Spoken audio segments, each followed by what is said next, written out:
Before I start this story, I want to thank you for commenting on the last video. Most people think those stories about your building being built on top of a cemetery are just made up, pure legend. I thought the same thing until I moved to that place. My name is Luis. I'm 31 years old, and for almost a year I lived in an apartment in Lima that I never want to think about again. But I feel like I need to tell what happened. I don't know if what I'm about to say has an explanation or not. All I know is that from the moment I moved in, my life started falling apart, little by little. And everything revolved around one single idea that at first made me laugh, and in the end left me afraid to sleep. That building was not standing on normal ground. It all started when I was looking for my first place to live alone. I wanted something of my own, quiet, not too far from work, and, above all, something I could actually afford. A friend gave me a tip about an old building, well located, close to a main avenue, with cheap apartments, because the owner wanted to rent fast. I went to see it. From the outside, the building looked strange, not destroyed or anything, but old, like it had been frozen in another era. Water stain marks on the walls, iron balconies that creaked, an entrance hall with worn tile floors. The doorman was an older man who looked at me like he already knew I wasn't going to last long there. I can't explain it, but that was the feeling. We went up to the 4th floor in a slow elevator that made strange noises at every floor. When I walked into the apartment, it seemed perfect for me. Small living room, but enough. Tiny kitchen. A medium-sized bedroom with a window facing the street. A bathroom with old tiles. It had its problems, sure. Humidity in the corners, peeling paint, windows that didn't close properly. But all I cared about was the price. The owner told me if I signed that same month, he'd give me a discount on the rent. I didn't think too hard about it. I signed. The first few days were exciting. That feeling of independence, arriving at a place that's yours, even if it's rented. I arranged my things, bought what I needed, set up my bed in the room. The building was noisy, footsteps in the hallway. Kids running on the floors above, loud TVs, people coming home late. Nothing unusual. The first difficult night came about a week in. It was around 2 a.m. when a strange sound woke me up. Not music, not voices. It was like someone dragging something heavy on the floor above. A piece of furniture, a bed, something large. At first, I didn't pay much attention. I figured someone was moving things around. But the sound repeated itself every night, always at the same time, between 2 and 3 a.m, always the same sound. A long drag, a pause, another drag. Like something was being pushed from one side to the other. One day, fed up, I went up to the 5th floor to find out who lived above me. I knocked. A woman in her 50s opened the door. Unfriendly face. "Excuse me," I said. "Are you the one moving furniture in the middle of the night? You can hear everything downstairs." She looked at me strangely. "Young man, nothing gets moved here at night. I go to bed early, and so does my daughter." I told her about the noise. Without changing her expression, she just said, "That sound was there before you arrived. Ask the doorman." And she closed the door, almost in my face. I went back downstairs with an unease I couldn't explain.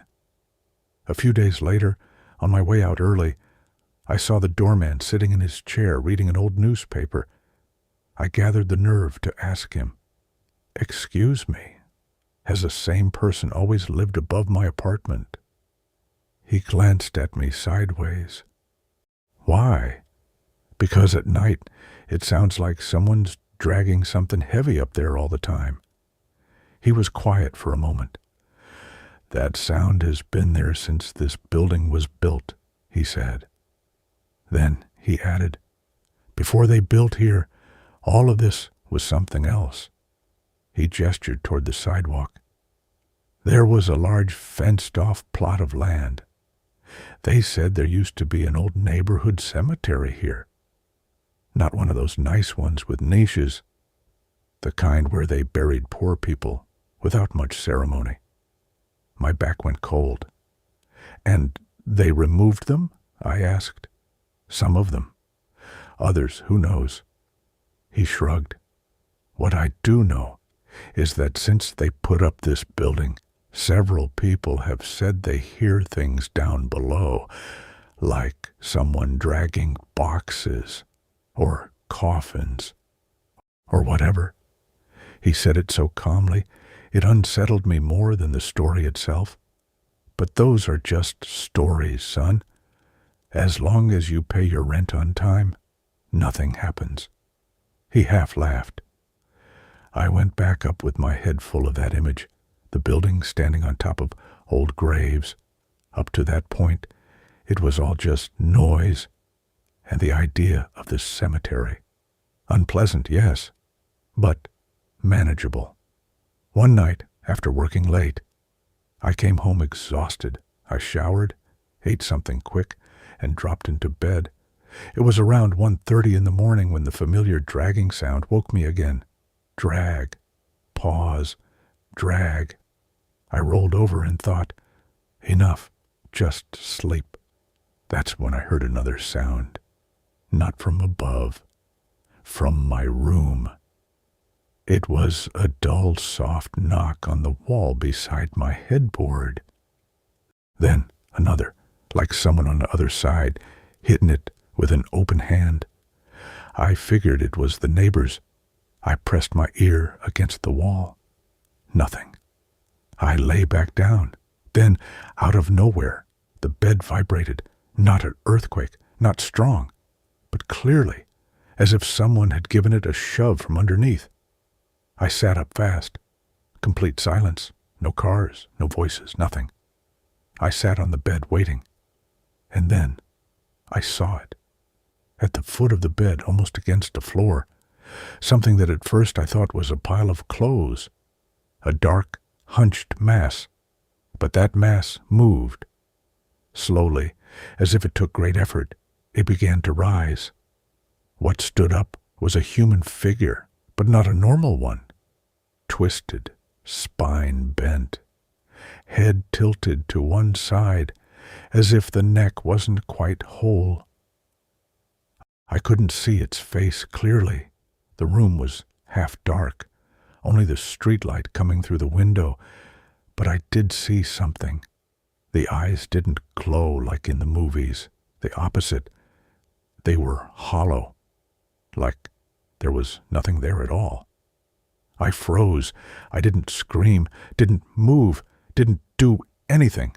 I just watched. The thing stood there for a second, looking at me. Then it sank back toward the floor, like it melted, and slipped under the bed.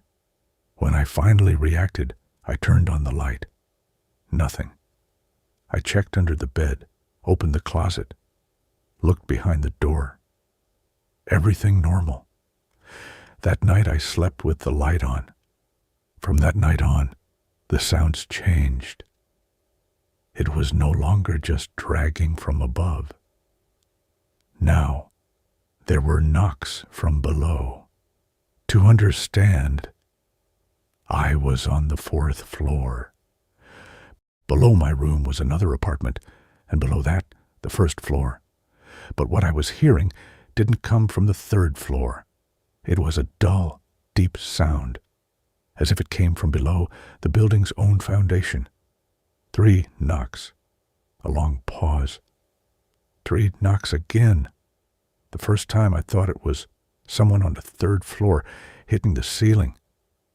But one day, going down, I asked the neighbor below me, a man who was always in a bad mood, "Excuse me, do you hear knocking on your ceiling at night?" He looked at me, surprised. "No, son. What I hear is knocking coming from below my floor. I thought it was you." We looked at each other in silence. The next day I asked a neighbor on the 5th floor. She said she heard knocking from above and was sick of it. Someone on the 3rd said they felt vibrations in the walls at midnight, like furniture being slammed against the floor. It was as if the knocking was trapped, bouncing from floor to floor with no clear origin. One night, exhausted, I fell asleep early. I don't know what time it was when I started dreaming something that's still hard to explain. In the dream, I was lying in my bed, same room, same light coming through the window. Everything identical. I heard the knocking, the dragging. I got up and walked barefoot toward the bedroom door. When I opened it, it wasn't my living room on the other side. It was a long hallway, very long, with a dirt floor, not tile. The walls weren't walls. They were rough concrete blocks, poorly made, damp. Along the sides, running the length of the hallway, there were hollows in the earth, open graves. Some had broken wood inside. Others had nothing. The air smelled strange, like humidity, like something old. At the far end of the hallway there was a yellow light. I started walking toward it. As I moved, I heard whispers around me, but saw no one. The murmur of many people talking quietly at the same time. I reached the end of the hallway. The light was coming from a door, left slightly open. I pushed it. Inside was a large room, like a hall. But instead of furniture, there were many simple crosses driven into the earth. Crosses with no names, just wood. In the center, a larger pit. Open, dark. I approached. I leaned over the edge to look in. And I felt someone push me from behind. I fell. I woke up in my bed, gasping just before I hit the bottom, heart pounding. My hands were full of dirt. That was what destroyed me. It didn't feel like a normal dream. I stood up, went to the bathroom, washed my hands. The dirt smelled exactly like it had in the dream. From that night on, I stopped saying it was just my imagination. Over time, I started noticing something. The building had a constant stream of new people. Every month I'd see someone moving out, carrying boxes, loading furniture, and new faces appearing in the elevator a week later. One neighbor told me in confidence, "People don't last here. Some complain about the noise," she said. "Others can't sleep. Others say they feel watched. There's always some excuse." A man on the 2nd floor told me his daughter kept seeing people standing in the corner of her room at night. They took her to a doctor. They said it was stress. They left anyway. A woman swore she heard footsteps in her living room in the early hours, and that when she came out, she found things moved. Chairs shifted, picture frames crooked. Everyone had small stories, loose pieces. Put them all together, and the picture isn't pretty. One day, out of curiosity, and because I'm a little stupid, I'll admit it, I went down to the basement. In theory, there was only a small storage area down there, and the elevator machinery room. The doorman always said there was nothing interesting below, but I went anyway. The basement smelled of old, damp, peeling walls. exposed pipes.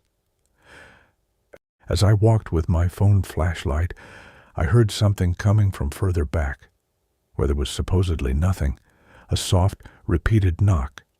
I kept going until I reached a concrete wall, poorly sealed, with a block like a filled-in doorway. Near the bottom, close to the floor, there was a crack. A stronger smell of wet earth came out of it, and something else I couldn't identify. I crouched down and shone my phone light through the crack. What I saw left me frozen. Behind that wall, there was no more building basement. There was earth, piled earth, as if there was a space behind it, partially sealed. I don't know if it was my nerves, but I swear I could see something white, partially buried. Maybe a bone, maybe a stone. I didn't want to find out. At that moment, someone turned off the basement light. My phone was still on, but everything else went dark. I heard footsteps on the stairs. I shone my light that way. Nobody. I went up fast. When I reached the hall, the doorman was in his chair as always. "Did you turn off the light downstairs?" I asked, trying to sound calm. "No, son," he said, without looking up. "I didn't push it. After months of knocking, noises, shadows in my room, strange dreams, and everything I've told you, the night that decided everything finally came. That day, I'd had a bad fight at work. I came home late, angry, wanting nothing but to sleep and forget the world. I went to bed without eating. I don't know how much time had passed when something very clear woke me up. Someone was crying. A soft, muffled cry, like a woman or a child, but I couldn't locate where it was coming from. I thought it might be a neighbor's TV, but the sound felt closer. I lay still and listened. The crying was coming from under the bed. I swallowed hard. I didn't want to look. The crying shifted into a kind of moan, a mixture of pain and rage. Then the bed shook, hard, as if someone had slammed both fists against it from below. I sat up. The room was dark, but its streetlight let me make out shapes. On the wall in front of me, I started seeing dark stains appear, like spreading water damage. But moving, stretching, climbing, those stains began to take shape. Hands. Many hands, pressing outward, as if trying to push through the wall from the inside. The crying turned to whispers, many voices at the same time, like that hallway in the dream. I felt cold, not from an open window, a heavy cold that rose from the floor upward. And then I heard it clearly, in the middle of all those voices. There is no space. I don't know why, but I understood. No space below. The building on top, people living, sleeping, working, and something underneath, compressed, angry, knocking, dragging, looking for room. In that moment, one of the knocks from below was so strong, I felt the mattress lift a few centimeters. I got off the bed as fast as I could. I turned on the light. The stains on the wall were still there, but no longer moving. The crying had stopped. I didn't sleep again that night. The next day, without thinking too hard about it, I called the owner and told him I was leaving. I lost my deposit. I lost money. I didn't care. In less than 2 weeks, I was out of that building.